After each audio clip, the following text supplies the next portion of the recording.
Hi, I'm Nick. If you clicked on this, it's probably because you want to know a little bit more about the EU referendum. Well, stick with us for the next 10 minutes and we'll take you through 4 of the big talking points.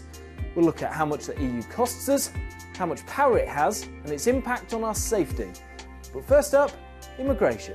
Let's talk numbers. In 2015, it's estimated 270,000 people came to live in the UK from inside the EU, and 277,000 people came from outside. Take away the number that left the UK in that time, and you get an increase in the population of 188,000 from outside the European Union and 184,000 from inside. This number the UK can control with a points-based system limiting entry.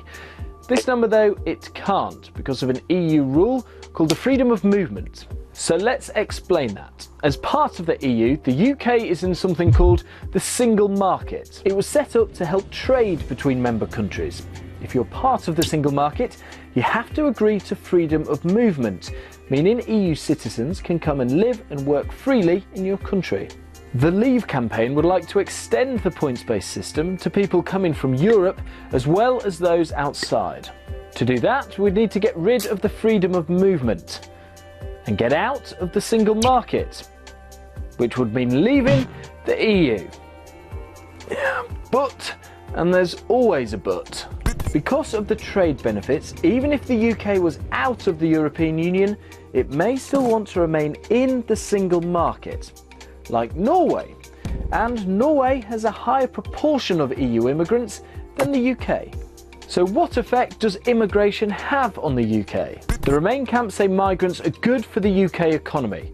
Figures show they contribute more to the UK's wallet than they get back, and the majority of them have jobs lined up before they get here. The Leave camp claim immigration can have an impact on jobs. They point to evidence that it can drive down wages, and they say high levels of immigration put too much pressure on public services like hospitals and schools. In simple terms, the immigration debate can be split into 2.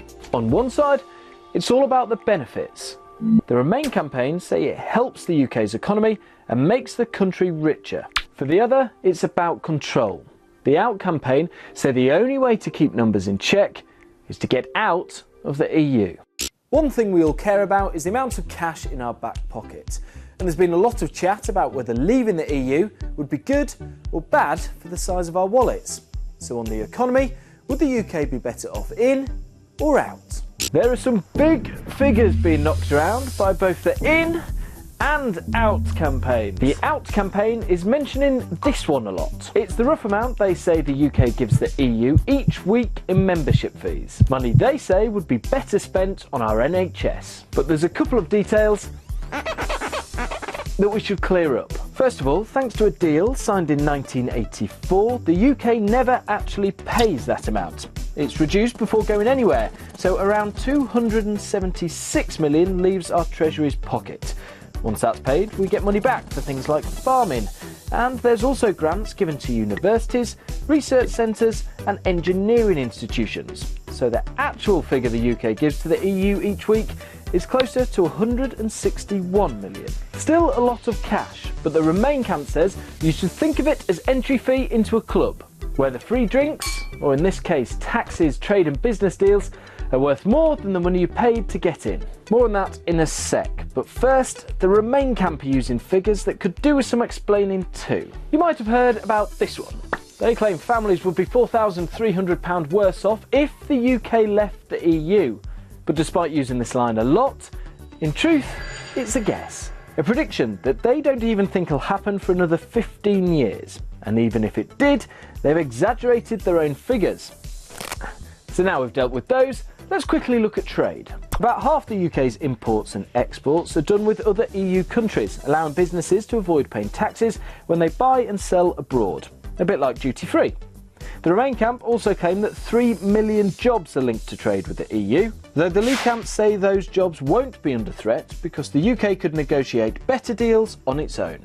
In truth, it's difficult to say what the financial impact of the UK leaving the EU would be. It's all based on guesswork. While economists generally say that EU membership has benefited the UK, it affects different people and businesses in different ways. So while some regions and sectors may gain, Others may lose out.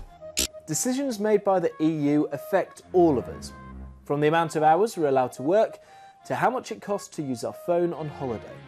But just how much control does the EU have?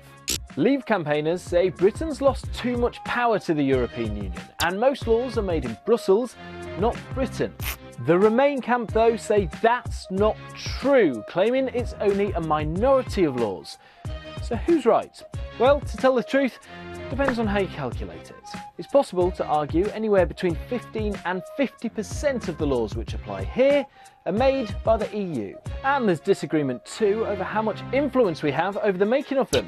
It's all to do with these three institutions. The European Commission is where new ideas are brought. See what we did there? Yeesh, don't turn that down. Each country is represented by a commissioner chosen by the government. When the UK joined, our commissioner was one of 9. Now there are 28. The ideas are then handed to the European Parliament, where politicians vote on the proposals. You do get the chance to elect these people, though to be honest, most of you don't bother. And that might be because the European Parliament isn't as powerful as the European Council. This is where the national governments from each member country have their say. In most cases, the UK agrees with the Council's decisions, but not always. For example, our government has tried to prevent putting a cap on bankers' bonuses and limit the EU's budget. It's lost on both occasions. In fact, in recent years, we've disagreed with the Council's decisions more than any other country. The Remain camp, though, point out that in issues of defence, foreign policy and the raising and spending of taxes, the UK government has sole control. So really, the who controls what argument comes down to this. Is the world still a place where the UK can achieve what it wants without giving up any powers? Or is it better off being in a club with others, even if they get a say in the laws that we live by? Next up, it's security. Cross-border crime is growing and the risk of a terrorist attack remains high. So is the UK safer in or out of the EU? How people move around, how we share intelligence, and how we defend ourselves are all up for discussion. Take the recent terror attacks in Paris and Brussels.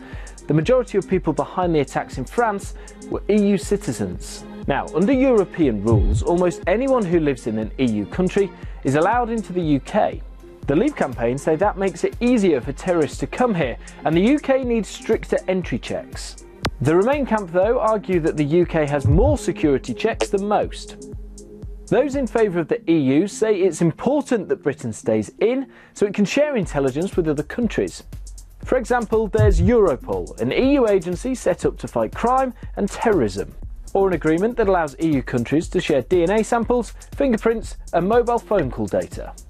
But the UK's biggest intelligence sharing alliance is with the so-called Five Eyes. That's us, the US, Australia, New Zealand and Canada, and leaving the EU is unlikely to change that. EU countries can and do work together on defence. For example, the British military often train with their French counterparts. But recently there's been talk of an EU army. Neither the in nor the out campaign are particularly keen on the idea, but the Leave camp are worried that it's the way things are heading. Although the EU has denied that, last year a top official, Jean-Claude Juncker, said a European army was needed to stand up to Russia. But it's unlikely, as the UK or any other EU country could block it. So the argument comes down to whether the UK needs to take more ownership of its borders and security, or whether it's better to stay in the EU and have more influence when working with other countries to keep the UK safe.